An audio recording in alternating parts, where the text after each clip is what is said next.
¿Has entregado toda tu vida a una familia solo para que te borren del mapa como si nunca hubieras existido? Yo viví en Bogotá y vi cómo la lealtad y el sacrificio se pagan con desprecio. Descubrí algo que nadie te dice.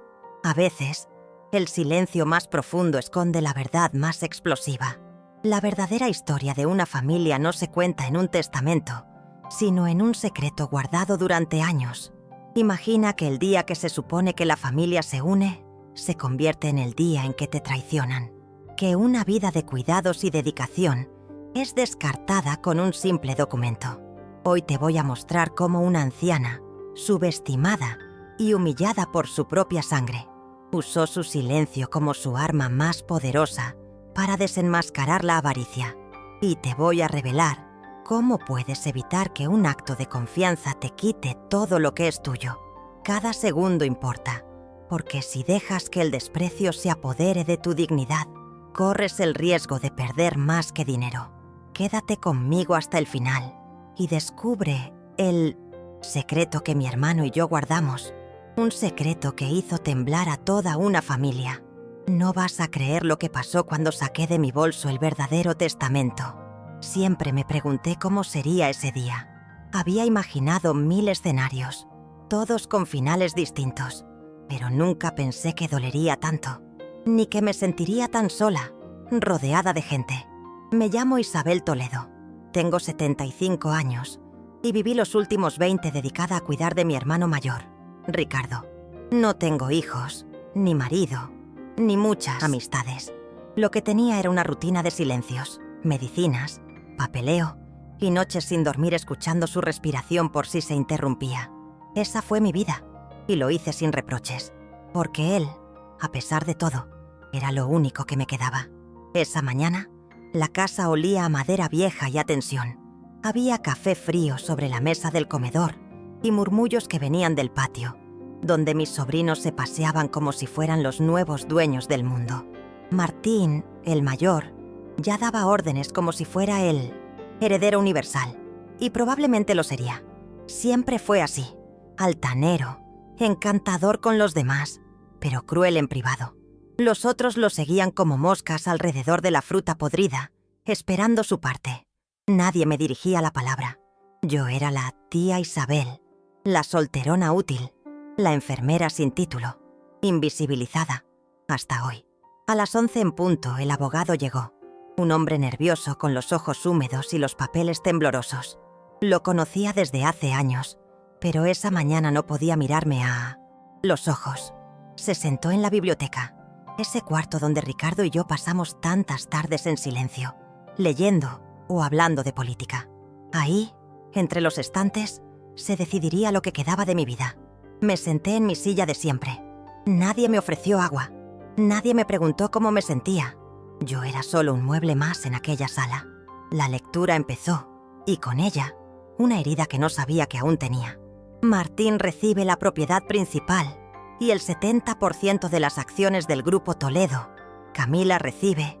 Así, nombre tras nombre, mis sobrinos eran premiados como si hubieran sido parte de los sacrificios, como si hubieran estado ahí cuando Ricardo se desorientaba en la madrugada o vomitaba sangre sin avisar. Y yo no aparecía. Mi nombre no fue pronunciado ni una sola vez, ni un gracias, ni una mención simbólica. Nada, como si no hubiera existido. Sentí el aire espeso, como si alguien hubiera llenado la sala de polvo. Escuchaba risitas contenidas, miradas que no se molestaban en disimular su alivio. Martín me lanzó una sonrisa que dolía más que un bofetón. Y entonces, como si todo estuviera orquestado, se levantó, sacó un sobre de su saco y me lo extendió con fingida compasión. Tía, aquí hay algo para ti. Una ayuda para que vivas tranquila, sin preocupaciones. No te faltará nada. Era humillante. No por el dinero, que ni siquiera miré, sino por la manera en que me lo decía, como si fuera una limosna. Por un segundo, sentí que me desmoronaba, que todo ese amor que entregué se había vivido para otros, y ahora no tenía ni un rincón en su memoria. Pero en ese mismo segundo, recordé la noche en que Ricardo y yo, sentados en esta misma biblioteca, redactamos juntos un documento. Él con las manos temblorosas, yo con la letra firme.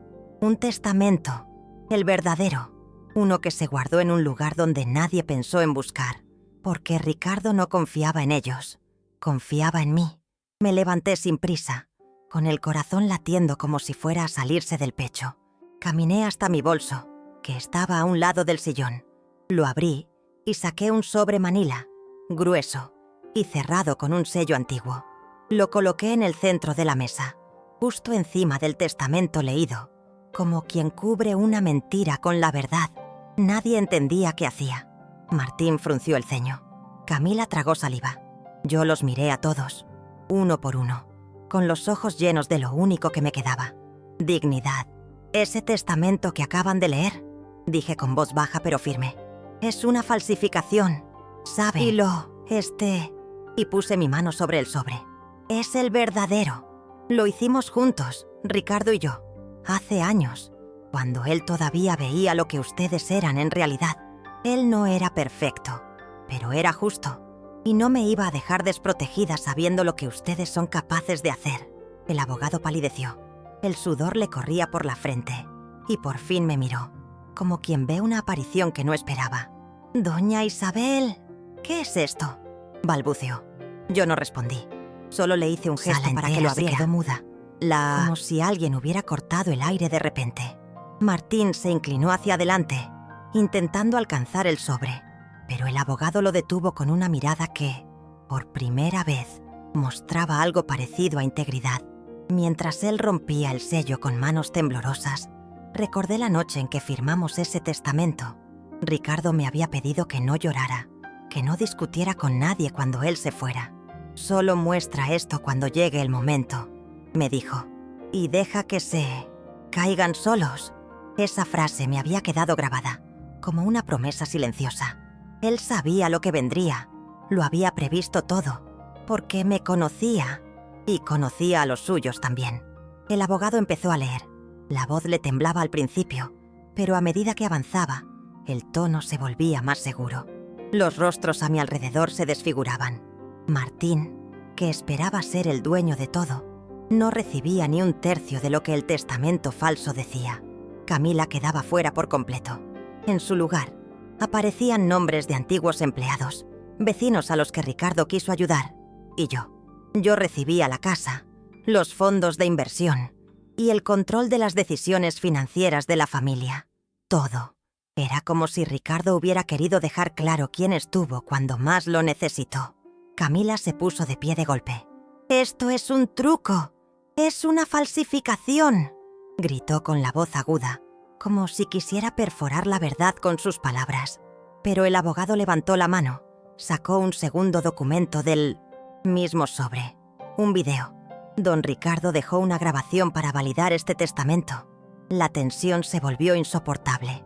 El abogado conectó su laptop al televisor antiguo de la biblioteca y en segundos, ahí estaba él, Ricardo, pálido, con voz pausada, mirando directamente a la cámara. «Si están viendo esto», decía, «es porque yo ya no estoy, y porque temo que hayan intentado lo que siempre sospeché. Esta es mi voluntad, escrita con Isabel, mi hermana, que es la única persona en quien he confiado, plenamente. Si alguien intenta invalidarla, sepan que también guardamos copias con mi notario de confianza y mi médico. Esta es la verdad». Fue como un golpe seco, un puñetazo en el centro del pecho de cada uno de ellos. Ya no había margen para dudas. Martín se puso rojo. Lo vi tragar saliva como si le ardiera la garganta. No dijo nada, solo miraba el suelo, con los puños apretados. Nadie más hablaba. El silencio era tan denso que hasta el sonido del ventilador parecía estridente. Yo me mantuve en pie, al lado de la mesa, sin moverme. No necesitaba decir más. Todo estaba dicho. Todo lo que callé durante años, Ricardo lo había dicho por mí, en esa grabación que parecía venir del más allá, solo para poner cada cosa en su lugar. Y sin embargo, no era la herencia lo que me importaba. Era la validación. Era esa sensación de saber que, al final, mi vida no había sido en vano, que alguien había visto lo que hice, que no fui invisible, que cada madrugada en vela Cada comida que le preparé con mis propias manos, cada discusión con los médicos, cada trámite bancario, todo eso había quedado registrado en su memoria y ahora en su legado. Eso no tiene precio. El abogado cerró la carpeta con cuidado. Me miró y asintió con respeto, como quien comprende demasiado tarde el valor de alguien a quien subestimó. Este es el único testamento válido, declaró. Nadie discutió. No podían. La rabia contenida flotaba en el ambiente, pero no tenían por dónde escapar. Habían perdido. Y yo, ganado dinero. Había ganado paz. Después del silencio vino el movimiento. Lento, incómodo, como cuando un enjambre se rompe. Camila fue la primera en salir de la biblioteca. No dijo palabra, pero su mirada era una mezcla de rabia y humillación. Detrás de ella, uno a uno, los demás fueron saliendo. Martín fue el último. Se detuvo junto a la puerta, me miró y murmuró algo que apenas entendí. Parecía un insulto, pero en su voz había más derrota que furia. No respondí, solo lo observé hasta que fue. No porque me sintiera superior, sino porque ya no tenía nada que decirle. Cuando quedé sola en la biblioteca, me permití sentarme de nuevo. Sentí que las piernas me temblaban. El cuerpo entero vibraba como si acabara de atravesar una tormenta. Acaricié el borde de la mesa con los dedos, como si necesitara anclarme a algo físico para no desmoronarme. Esa sala me había visto llorar en silencio tantas veces, y ahora me veía ganar en silencio también, porque eso era lo que me quedaba. El silencio, el mismo que siempre me acompañó. Ahora tenía otro peso, otra textura. Era un silencio lleno de justicia. El abogado regresó al cabo de unos minutos. Me preguntó si necesitaba ayuda con los papeles. Le agradecí y le dije que no, que prefería organizar todo yo misma. Me dejó un par de documentos para firmar y antes de irse, se detuvo frente a mí. «Doña Isabel, quiero pedirle disculpas. Yo sabía que algo no encajaba, pero no tenía pruebas. No supe cómo actuar. Lo miré sin rencor, entiendo. Pero ahora ya no importa. Ricardo lo previó todo». Asintió, apretó los labios y se fue. Con la casa vacía, me quedé caminando por los pasillos como si los redescubriera. Había vivido ahí por décadas, pero ese día, la casa parecía otra. Ya no era una prisión de cuidados ni un museo de sacrificios. Era mía. No por el testamento, sino por todo lo que representaba. Cada rincón tenía algo mío. Una receta, una discusión con un médico, una noche de fiebre. Y ahora también tenía una revelada, una historia que por fin se contaba. Subí al cuarto de Ricardo. Sus cosas seguían en su sitio. Nada se había tocado desde que murió. Me senté en su cama, con las manos en el regazo, y por primera vez desde su muerte, hablé en voz alta. «Lo hicimos, Ricardo. Hicimos lo correcto». Me pareció escucharlo reírse, esa risa seca y breve que siempre usaba cuando algo salía como planeaba. No lloré. Ya no. Lo que sentía no era tristeza. Era una mezcla de alivio y gratitud por haber tenido la oportunidad de limpiar su nombre y el mío. Recordé entonces las veces que intentaron alejarme de él. Martín una vez me sugirió que lo internáramos en un lugar profesional. Camila me ofreció pagarme una pensión si yo me daba un descanso. Siempre fueron amables en sus formas, pero en el fondo querían apartarme para quedarse con el control. Ricardo lo sabía. Por eso, un día antes de empeorar, me miró a los ojos y me dijo: «Si me pasa algo, protege lo que hicimos. No por el dinero, por la verdad». Y eso hice. Esa noche dormí en su cuarto. No por nostalgia, sino por necesidad. Sentía que era ahí donde debía cerrar el círculo. Puse una foto nuestra en la mesa de noche, la misma que habíamos tomado en 1987, en Villa de Leyva, cuando todo era más simple. Me acosté y escuché el crujido de la madera, el paso de la brisa por las ventanas. Por primera vez en mucho tiempo, no había sobresaltos, no había urgencias, solo silencio y paz. A la mañana siguiente me levanté siempre temprano, lo hacía cuando Ricardo vivía. Preparé café con panela, ese que él decía que olía a esa infancia. Mientras el líquido burbujeaba en la cafetera antigua, repasé mentalmente todo lo que había pasado el día anterior. Parecía una película lejana, algo que le sucedió a otra persona. Pero no, me había pasado a mí. Y aunque seguía siendo la misma mujer de siempre, algo dentro de mí se había quebrado. O quizás, finalmente, se había acomodado en su sitio. Fui a la biblioteca, abrí las cortinas, que la luz llenara el espacio. En la mesa seguían los sobres vacíos, los documentos y la grabadora apagada. Lo recogí todo con calma. No tenía prisa. Ese era ahora mi tiempo, mi espacio. En una caja de madera que alguna vez usó Ricardo para guardar sus bolígrafos, guardé el verdadero testamento, la carta de su puño y letra, y una copia del video. No porque quisiera usarlos de nuevo, sino porque sentía que era mi deber conservarlos, como quien guarda un mapa de una guerra que ya terminó. Poco después recibí la primera llamada. Era Camila. No me pidió disculpas, solo preguntó si podíamos hablar con calma, como si el problema hubiese sido un malentendido pasajero. Le dije que no, que necesitaba tiempo, y colgué. Sentí una punzada de culpa, porque siempre fui conciliadora, pero entendí que hay cosas que no se curan con una conversación educada. Ellos no me hirieron solo a mí, traicionaron la memoria de Ricardo, jugaron con su voluntad, y eso simplemente no se perdona tan fácilmente. Más tarde salí al jardín. Era un rincón olvidado de la casa, donde Ricardo solía sentarse en las tardes cuando podía caminar. Aún quedaban las sillas viejas y la mesa de hierro oxidada. Me senté ahí con un libro que llevaba semanas sin tocar, y por primera vez en años leí sin interrupciones, sin pensar en medicamentos, en visitas médicas, en cuentas por pagar. Cada página era un descubrimiento. Me sentí ligera, como si las palabras me abrazaran, como si el mundo, por fin, me devolviera algo. Me di cuenta de que no sabía qué quería hacer con mi vida ahora. La rutina que me había sostenido por tanto tiempo ya no existía. Y eso, aunque daba miedo, también era emocionante. Pensé en viajar, en volver a escribir poesía como lo hacía en mi juventud. Pensé en redecorar la casa, en invitar a viejos amigos que había dejado de ver. No porque quisiera escapar, sino porque sentía que había llegado el momento de vivir. Pero esta vez, para mí, esa misma tarde, una vecina tocó la puerta. Era doña Beatriz, con quien solía conversar en la tienda del barrio. Me abrazó sin decir palabra. Me había visto salir al jardín con el libro y supo que algo había cambiado. Lo vi todo en las noticias, Isabel. ¡Qué valentía la suya!, me dijo. Me sorprendió. No sabía que alguien había hablado del testamento públicamente, pero al parecer, uno de mis sobrinos filtró información, tal vez por enojo, tal vez por vergüenza, y lo que para ellos fue una derrota, para otros fue una inspiración. Durante la conversación con Beatriz, entendí algo profundo.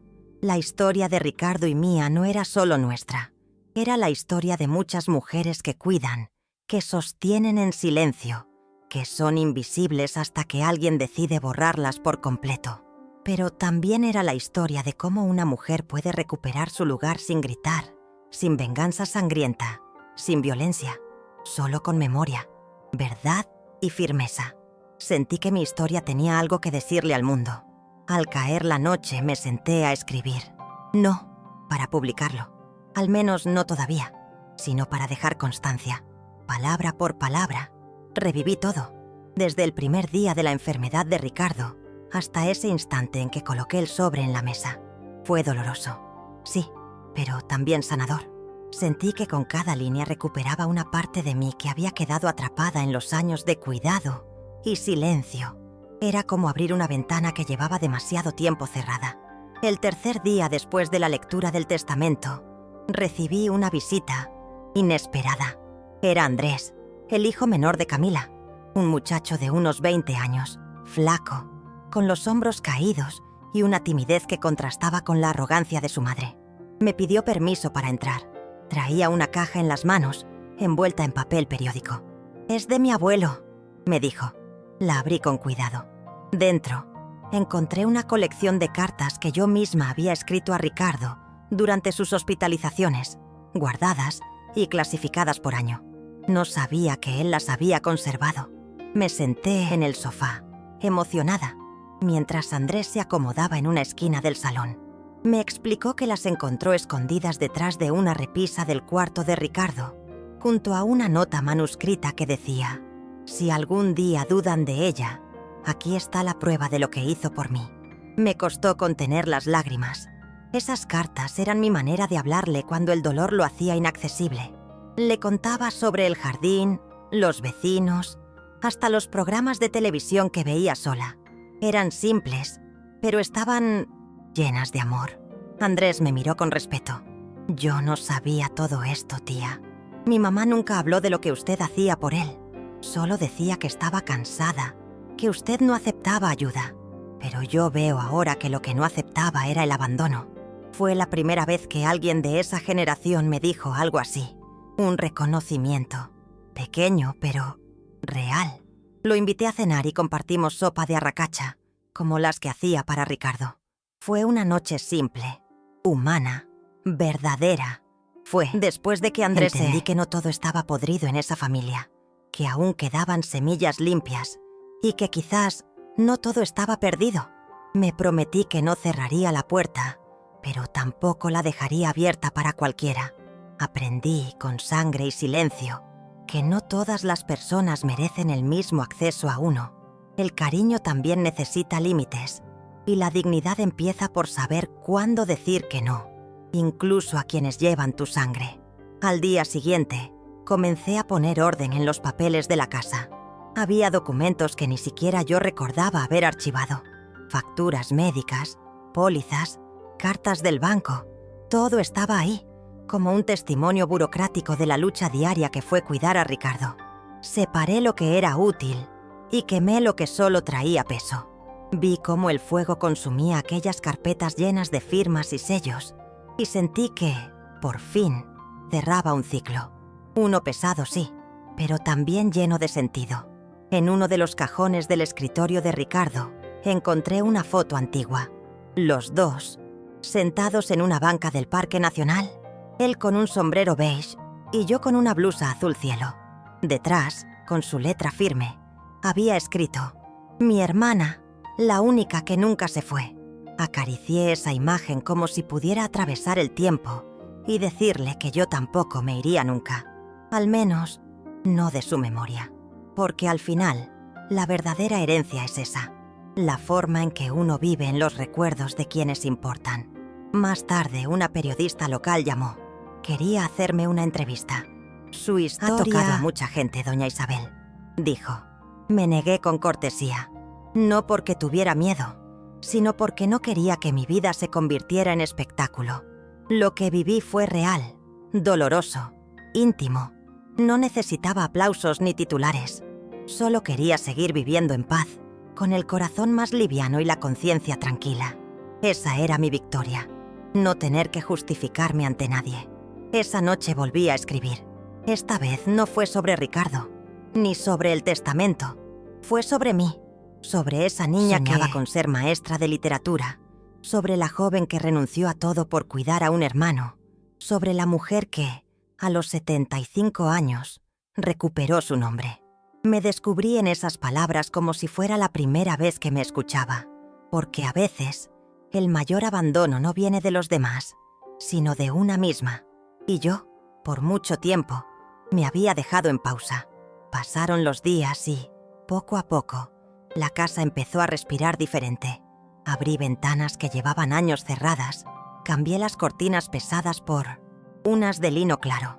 Dejé que la luz entrara a lugares donde solo habitaba la penumbra. Era simbólico, sí, pero también necesario.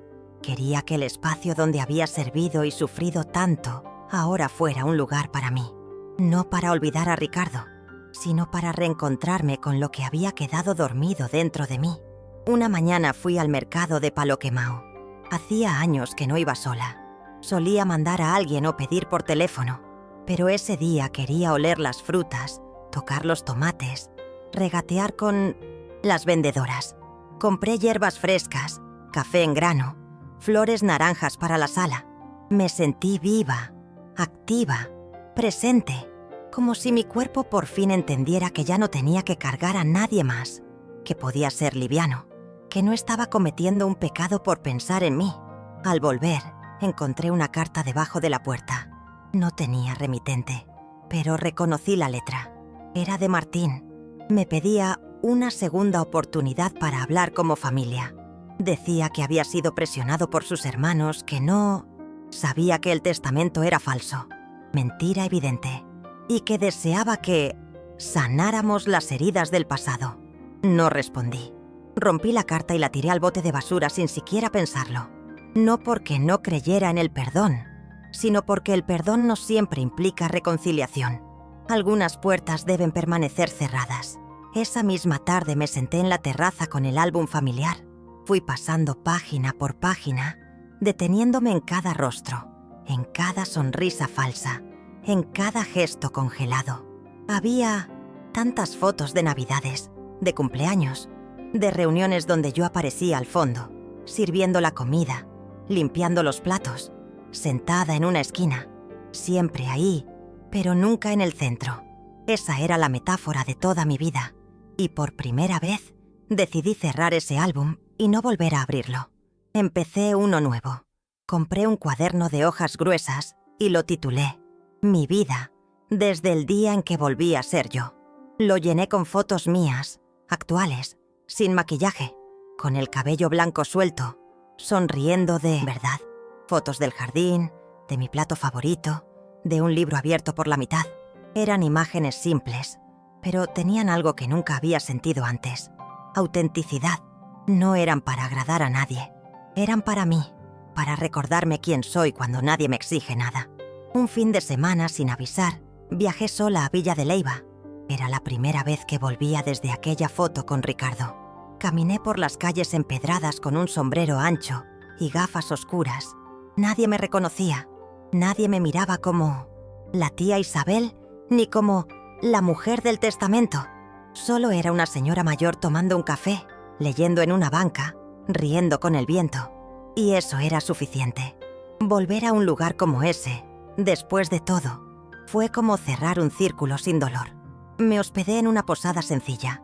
La dueña, una mujer joven llamada Paola, me ofreció una habitación con vista al campo. Conversamos largo rato en las noches. Ella no sabía nada de mi historia. Solo me veía como una clienta amable, silenciosa, con buen gusto para el té. Me contó de su madre, de sus propios sacrificios, de cómo a veces sentía que todo lo que hacía era invisible. La escuché con atención y en ella me vi reflejada. Le dije solo una frase antes de irme. Haz las cosas por amor, pero nunca permitas que te borren. Al regresar a Bogotá sentí que algo dentro de mí había cambiado. Ya no me despertaba con ansiedad. No revisaba el reloj cada 2 horas. No me preocupaba por el ruido o los medicamentos. Me levantaba con calma, desayunaba en silencio y escribía. Escribir se convirtió en mi ritual diario, no para publicar, para existir, para recordar, para que, si algún día la memoria me falla, quede al menos un rastro claro de quién fui, cuando decidí empezar de nuevo. Una mañana, mientras barría el frente de la casa, se acercó don Aníbal, el vecino de la esquina, un señor de 80 años, de paso lento y mirada clara. Me saludó como siempre, pero esta vez se quedó parado un rato, mirándome con algo distinto en los ojos. Yo vi cómo saliste de esa reunión firme, como una columna en medio del derrumbe. Me sorprendió. No sabía que alguien había notado. Le agradecí con una sonrisa, y él, sin más palabras, me dejó en la reja una pequeña planta de albahaca. Para que empieces tu propio huerto, doña Isabel. Fue un gesto mínimo, pero me conmovió profundamente, porque lo que más me dolía de toda esa historia no era la traición de mis sobrinos, era la idea de haber pasado inadvertida, de haber sido invisible para todos. Y, sin embargo, con el tiempo, personas como don Aníbal, como Andrés, como Paola, empezaban a devolverme una imagen de mí misma que nunca me habían permitido ver. Una mujer digna, presente, fuerte, una mujer que había resistido sin perderse del todo. Esa tarde planté la albahaca en una maceta vieja que limpié con esmero. La coloqué en la ventana de la cocina, junto a otras plantas que empezaban a poblar el espacio. Me gustaba verlas crecer. Sentía que eran una metáfora perfecta de lo que yo estaba haciendo conmigo, cuidándome, regándome, dándome luz, porque no importa la edad, siempre se puede volver a florecer, incluso después de haber sido podada hasta la raíz. Un domingo decidí volver a la iglesia del barrio. Hacía años que no entraba, no por falta de fe, sino por falta de espacio interior. Me senté en una banca al fondo, sin buscar rostros conocidos. Solo quería escuchar. El sermón hablaba del perdón, pero no como olvido, sino como liberación. Me quedé pensando en eso. Veces confundimos perdonar con aceptar de nuevo a quienes nos hicieron daño. Y entendí que yo ya había perdonado, pero no olvidado. Y eso estaba bien, porque recordar también es protegerse. Esa misma semana recibí un sobre del banco. En él venía la confirmación oficial de que todos los activos de Ricardo estaban a mi nombre. Era la parte administrativa, fría, del asunto. Pero al leerlo, no pude evitar sonreír. No por el dinero, sino por la coherencia. Ricardo había sido un hombre de palabra, y ahora su voluntad se cumplía. Guardé los documentos en una caja fuerte nueva, que mandé a instalar en el estudio. Era parte de crear mi propio orden, uno que nadie más tocaría. Más tarde, mientras organizaba unos libros, encontré un cuaderno viejo mío, con poemas escritos a mano. Muchos de ellos estaban dedicados a la soledad, al tiempo, a la espera. Leí uno en voz alta y sentí que la voz me temblaba. No de tristeza, sino de reconocimiento. Yo había sido esa mujer que se hablaba a sí misma en tinta azul, cuando nadie más escuchaba. Y ahora, tantos años después, esas palabras seguían vivas, como una carta que por fin encontraba destinatario. Con el paso de los días, me volví más selectiva. No atendía cualquier llamada. No abría la puerta a cualquiera. Aprendí a cuidar mi energía, mi tiempo, mi paz. Empecé a dar caminatas por el parque, a visitar la biblioteca pública. Incluso me inscribí a un taller de escritura para adultos mayores. La gente me veía como una señora amable, de rostro tranquilo y voz suave. Nadie imaginaba lo que había vivido, y yo tampoco lo contaba. No por vergüenza, sino porque no todos merecen saber la historia entera. Una tarde, en ese taller, nos pidieron que escribiéramos sobre el día que cambió nuestra vida, y me detuve. No porque no supiera qué contar, sino porque había muchos días en mi historia que marcaron un antes y un después. Pero ese día en la biblioteca, con el sobre en la mano, con todos los ojos clavados en mí, ese fue el punto de... No cuando me eligieron, sino cuando me borraron. Y yo decidí escribir mi nombre de nuevo, con tinta definitiva.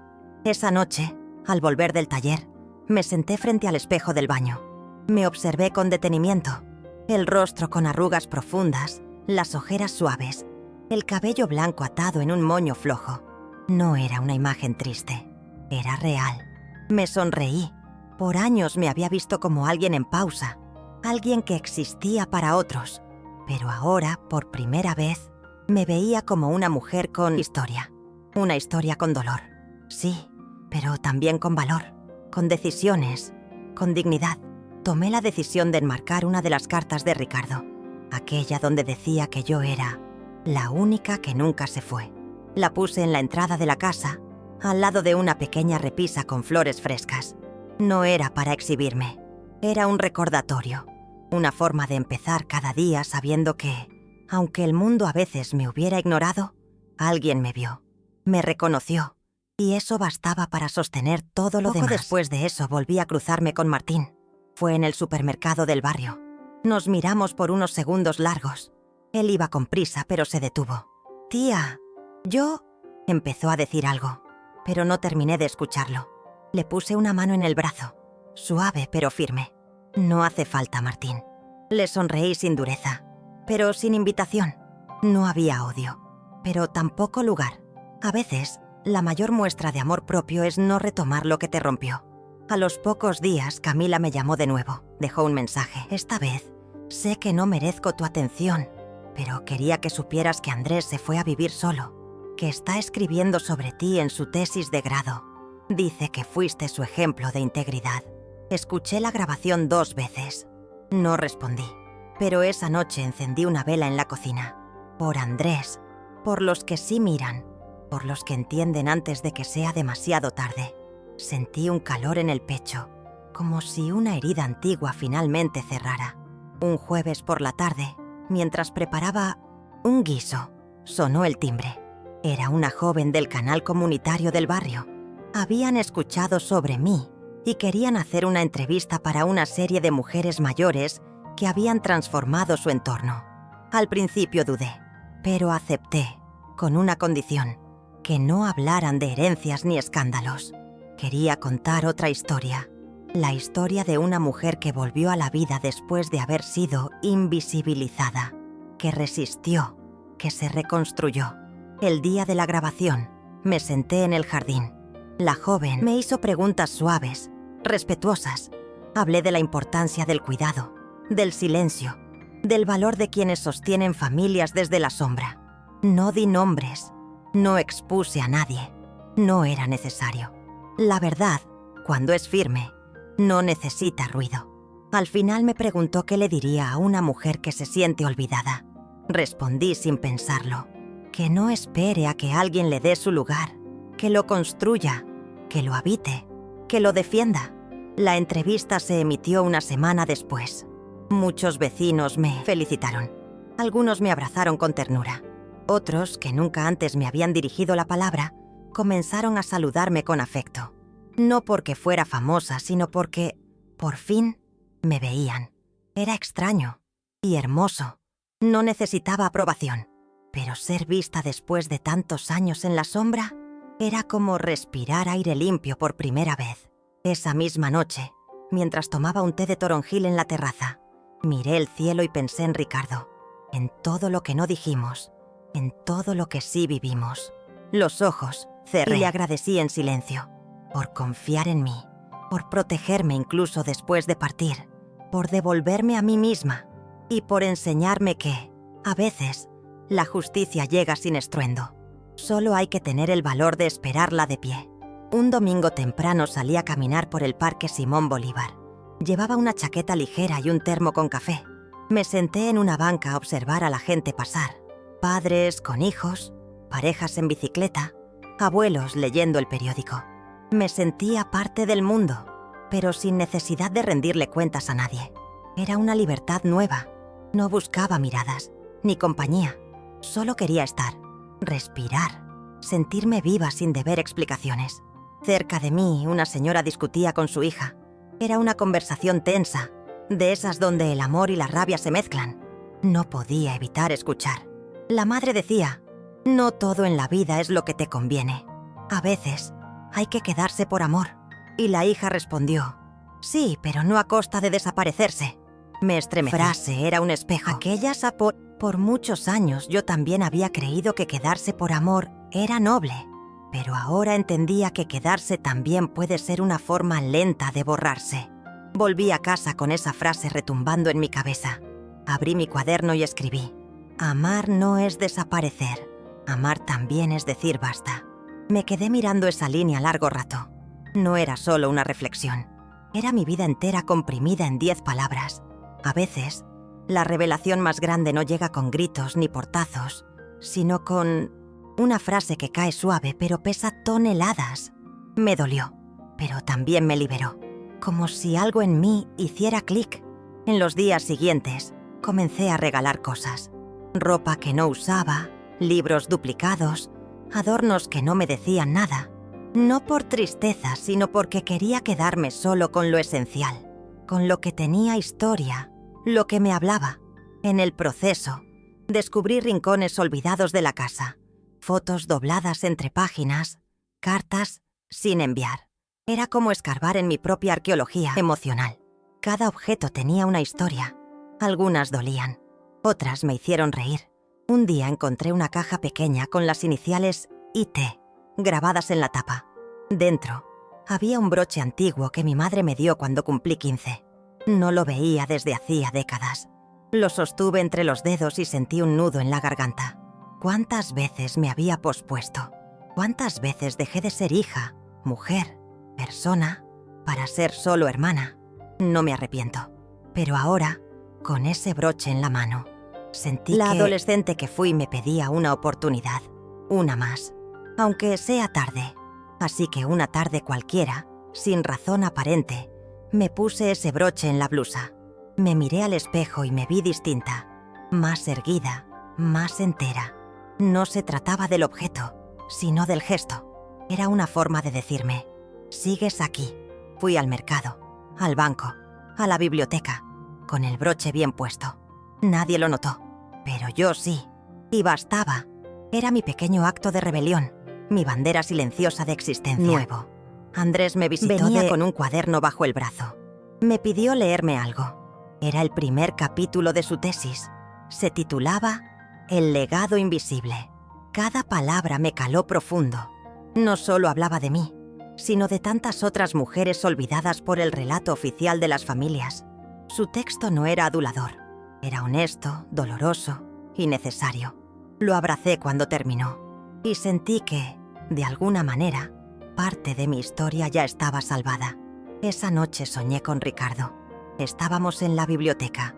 Como tantas, pero esta vez él me escuchaba leerle. Tenía los ojos cerrados, una mano en el pecho y una sonrisa leve. Al despertar, no sentí nostalgia. Sentí compañía, porque hay vínculos que no se rompen con la muerte.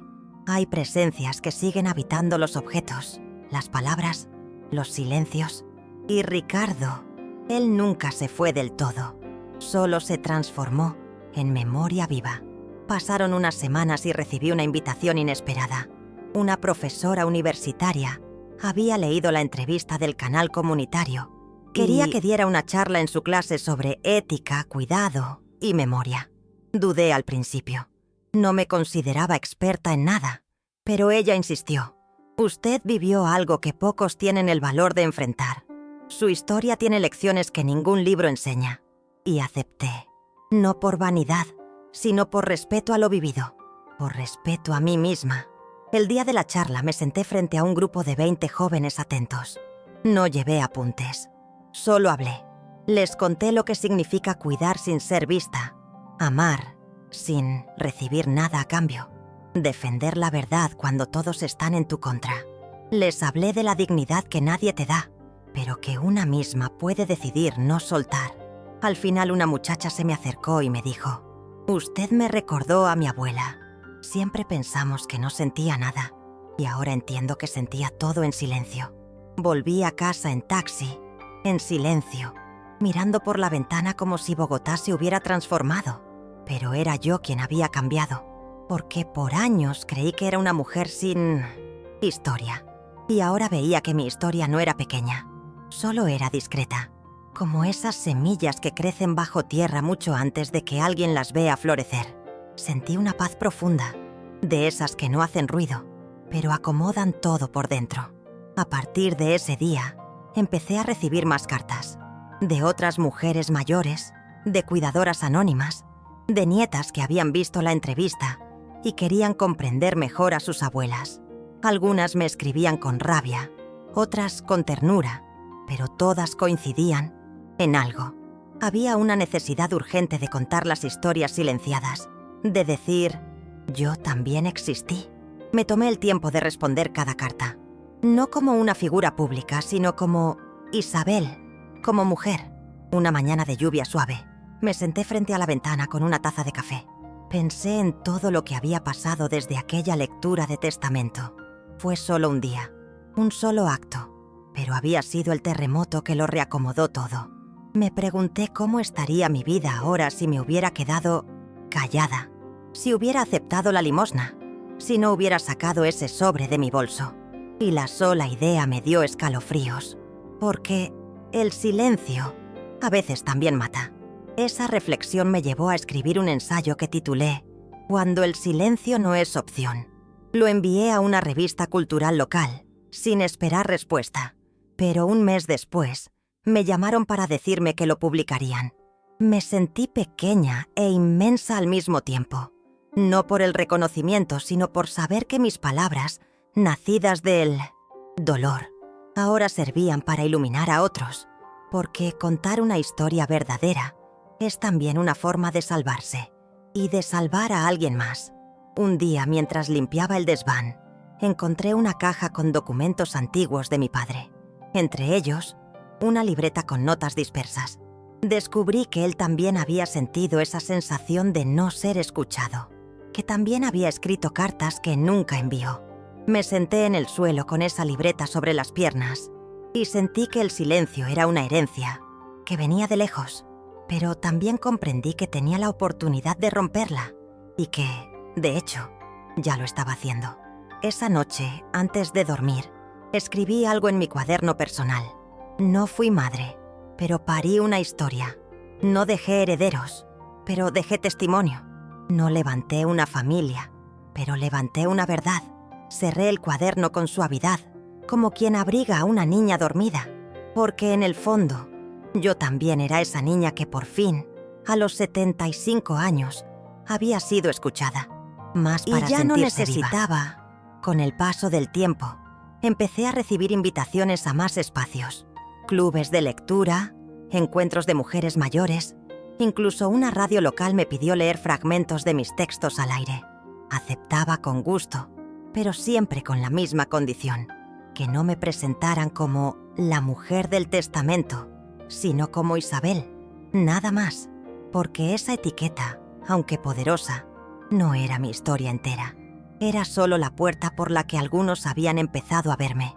En uno de esos encuentros, conocí a Lucía, una señora de 78 años que había cuidado a su madre enferma durante 15 años sin recibir ayuda de nadie. Cuando escuchó mi relato, rompió en llanto. Me abrazó con fuerza y me dijo: creí que era la única, que nadie sabía lo que se siente apagarse poquito a poco. Nos hicimos amigas. Empezamos a caminar juntas por las mañanas, a compartir recetas, a leernos poemas. No era compañía para llenar el silencio, era compañía para acompañarlo. Un día, el parque, mientras me preguntó si alguna vez había querido ser otra cosa. Me detuve, pensé, y le respondí: sí, quise ser escritora, quise ser libre, pero terminé siendo necesaria. Ella me miró y dijo: pues ahora eres las tres. Sonreí, no porque creyera del todo en sus palabras, sino porque por primera vez en mucho tiempo, alguien me las decía sin esperar nada a cambio, sin juicio, sin lástima, solo con verdad. Empecé a escribir una pequeña obra de teatro, algo sencillo, sin pretensiones, basada en una mujer que cuida, que calla, que aguanta y que un día se levanta y dice: no más. No tenía nombre aún, pero la historia fluía sola. Cada escena era como abrir una herida con delicadeza, no para sangrar, sino para limpiar, para dejar que cicatrice bien.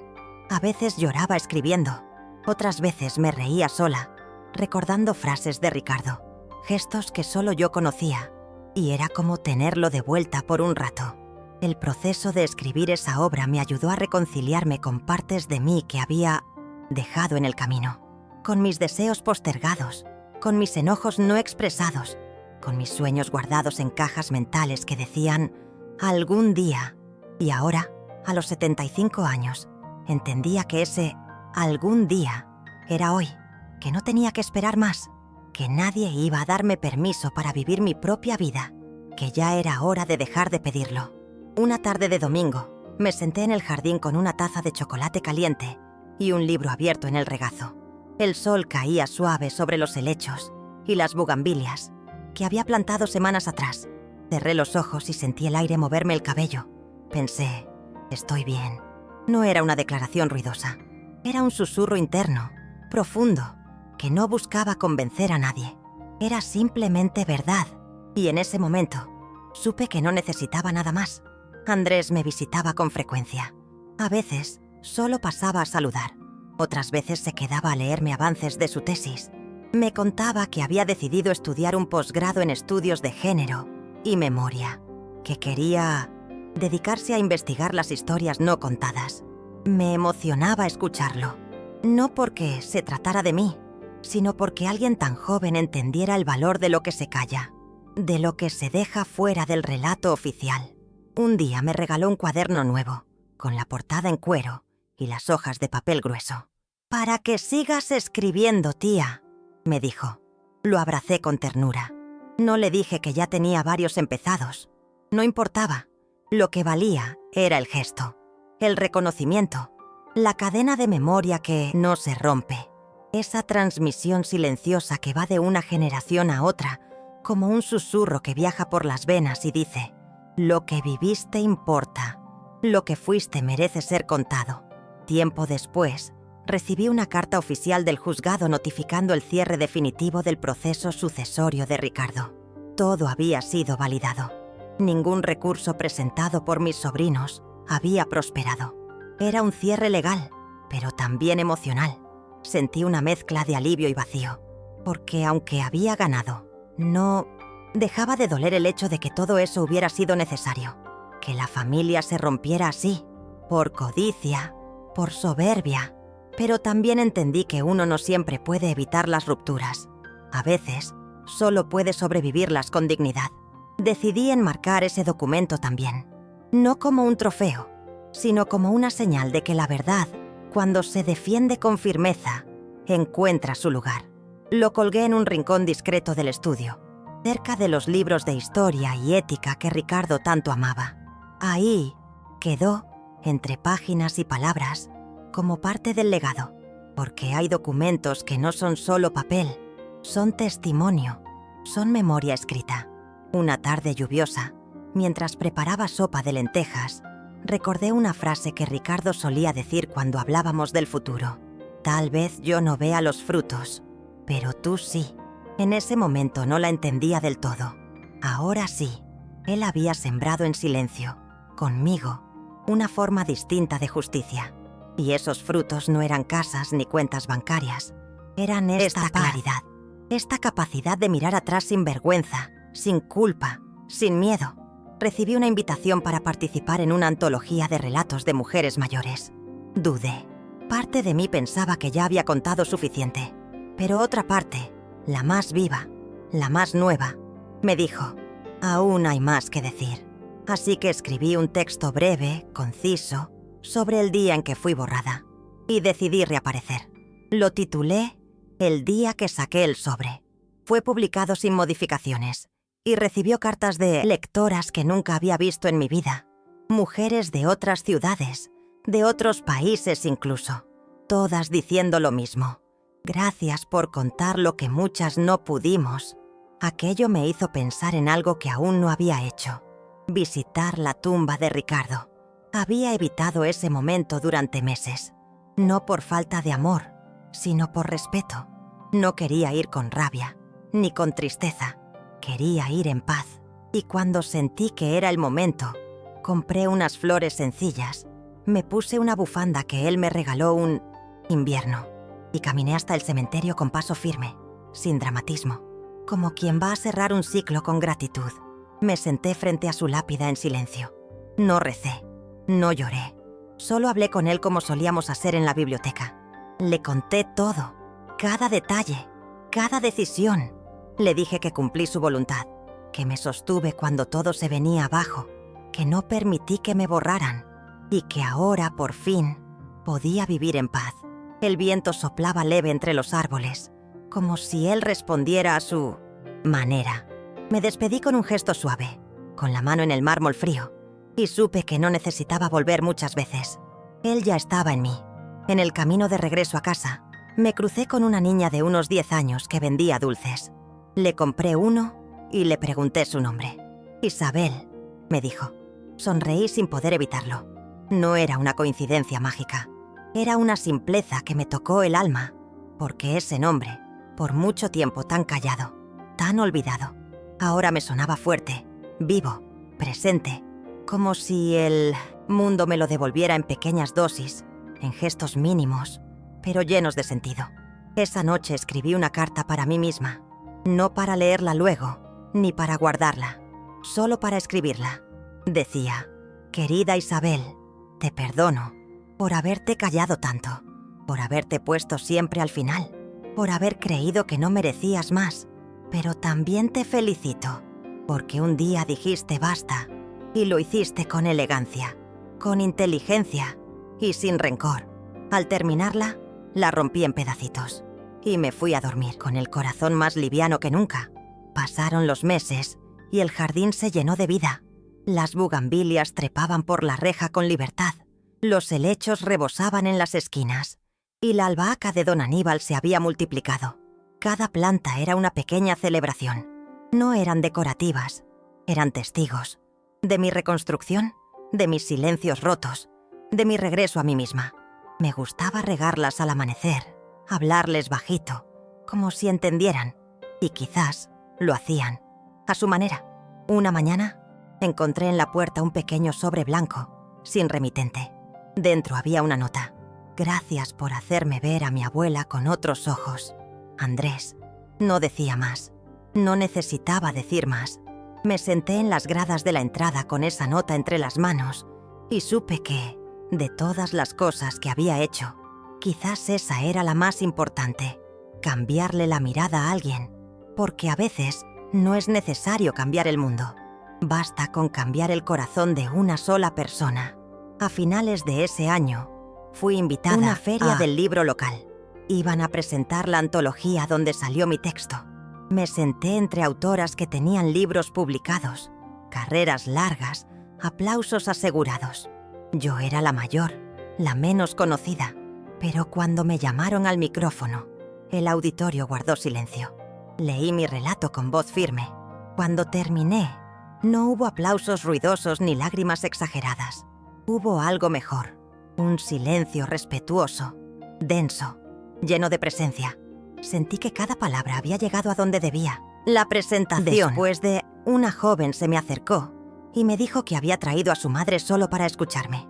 La señora, de cabello blanco recogido en trenzas, me abrazó en silencio. Gracias por decir lo que yo viví, pero nunca pude contar. Me quedé sin palabras. Solo pude apretar su mano. En ese momento, entendí que las historias más poderosas no son las que gritan, son las que susurran justo donde duele. Y ese día, ese susurro había sanado algo en alguien más. Al volver a casa, encendí una vela en el comedor y me serví una copa de vino. No era una celebración grandilocuente, era íntima. Era un brindis conmigo misma, por la mujer que fui, por la que soy, por la que decidí ser. Recordé tantos momentos en los que sentí que no valía, que no importaba, que no tenía voz. Y ahora, en esa quietud, supe que había recuperado algo que no sabía que podía tener. Respeto. No el que te dan, el que una misma se conquista. Las navidades de ese año fueron distintas. No hubo reuniones familiares tumultuosas. No hubo risas falsas ni regalos por compromiso. Hubo paz, hubo libros, hubo pan hecho en casa, hubo silencio sin tristeza. Algunas llamadas llegaron, incluso de quienes me habían ignorado, pero respondí con amabilidad y distancia.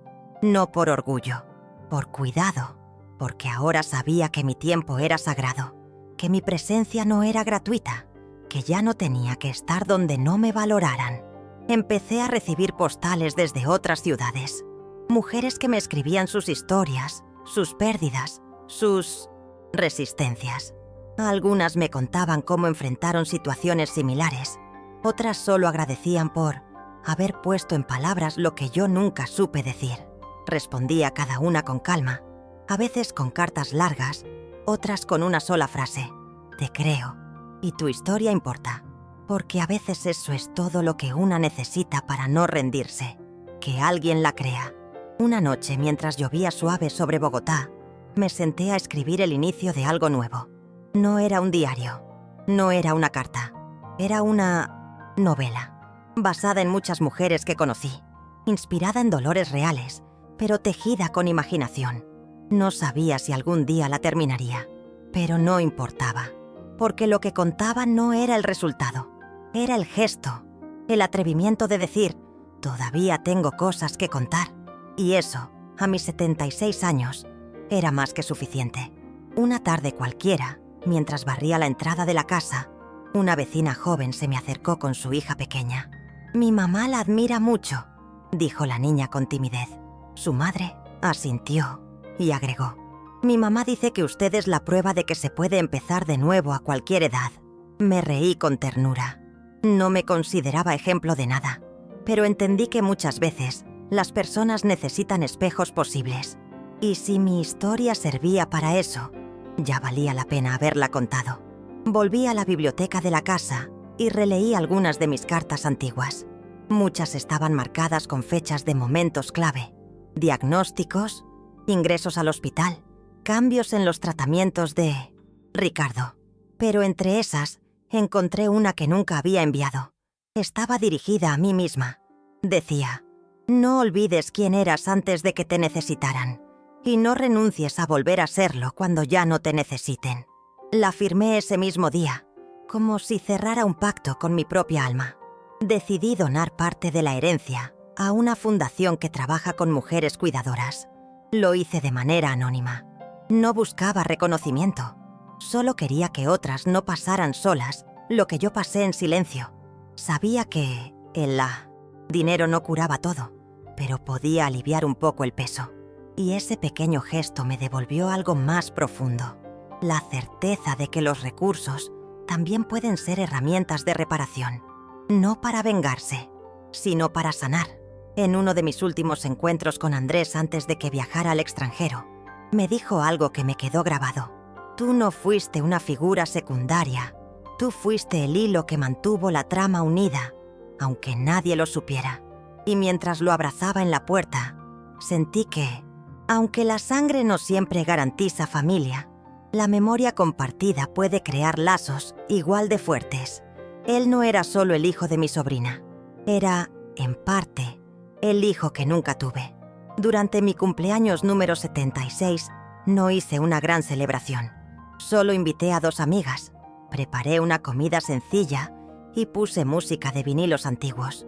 Bailamos en la sala, reímos como si volviéramos a tener 20. Y mientras apagaba la vela de una torta de vainilla casera, pedí un deseo distinto: que la vida me siga dando motivos para contar historias, no por ego, sino porque narrar es resistir, y resistir, a veces, es la forma más digna de existir. Al anochecer de ese día, me senté en el sofá con una manta sobre las piernas y un libro en las manos. Miré alrededor: los cuadros, las plantas, los libros, las cartas guardadas con cuidado. Todo tenía mi huella, todo contaba algo de mí. Y entendí que no necesitaba más, que no me faltaba nada, porque por primera vez en décadas no tenía miedo de envejecer. Sola, sabía que estaba acompañada por lo que construí, por lo que defendí, por lo que decidí no callar. Antes de dormir, escribí una última entrada en el cuaderno de cuero que me regaló Andrés. Solo decía: me encontré, tarde, pero me encontré, y esta vez no me voy a soltar. Cerré el cuaderno y lo dejé en la mesita de noche, al lado de la lámpara que siempre usaba Ricardo. Apagué la luz con una sonrisa suave. No porque todo fuera perfecto, sino porque, por fin, era mío. Y si alguien algún día, solo quiero que sepa algo: no permitan que los borren. No se acostumbren a no ser nombradas. La vida es demasiado corta para vivir en los márgenes de una historia ajena. Hagan su voz valer, aunque tiemble, porque a veces lo único que se necesita para cambiar el final es atreverse a interrumpir el guión. Gracias por haberte quedado hasta el final. A veces, lo más difícil no es enfrentarse a una familia rota, sino mirarse al espejo después de años de olvido y reconocerse todavía viva, todavía capaz de empezar. Yo no sé si tú también has sentido que tu historia fue silenciada o que tu lugar fue empujado al borde. Pero si alguna parte de esta historia te tocó, si te hizo recordar algo tuyo, entonces ya valió la pena haberla contado. Tal vez también hubo un día en tu vida en que sacaste un sobre, no literal pero simbólico, y dijiste: basta. Si ese día llegó o aún estás esperando por él, me gustaría leerte. Me gustaría que este espacio también fuera tuyo. Me cuentas, ¿quieres? Sí, lo que sentiste, o lo que viviste, o lo que aún no te atreves a nombrar. Y si conoces a alguien que alguna vez fue invisibilizada, borrada o silenciada, tal vez esta historia le hable como te habló a ti. Compártela, si crees que puede hacer bien. A veces, un simple relato puede acompañar más que 1000 consejos. Si te hizo bien estar aquí, Si te dio algo que necesitabas sin saberlo, te invito a quedarte cerca. Vamos a seguir contando vidas que merecen ser escuchadas, porque todas las historias importan, incluso las que nadie quiso contar.